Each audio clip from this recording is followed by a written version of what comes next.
குலதெய்வத்தின் அருள் இருந்தால்தான் இஷ்ட தெய்வங்களும் மற்ற தெய்வங்களும் தங்களின் அருளை வழங்கும். குலதெய்வத்தின் அருளை பெறுவதற்கு மகா சிவராத்திரி மிகவும் உகந்த நாளாகும்.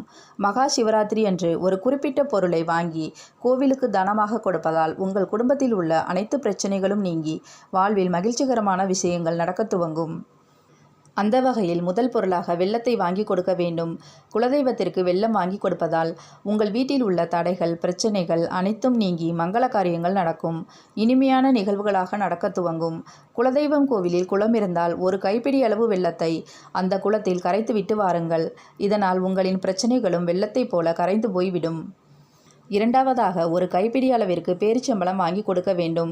பேரிச்சம்பழமாகவோ அல்லது பஞ்சாமிர்தமாகவோ செய்து குலதெய்வம் கோயிலுக்கு கொடுக்க வேண்டும். அடுத்ததாக உங்களால் முடிந்த அபிஷேக பொருட்களை வாங்கி குலதெய்வ கோயிலுக்கு கொடுக்க வேண்டும். இதனால் சிவபெருமானின் அருளையும் குலதெய்வத்தின் அருளையும் சேர்ந்தே பெற முடியும்.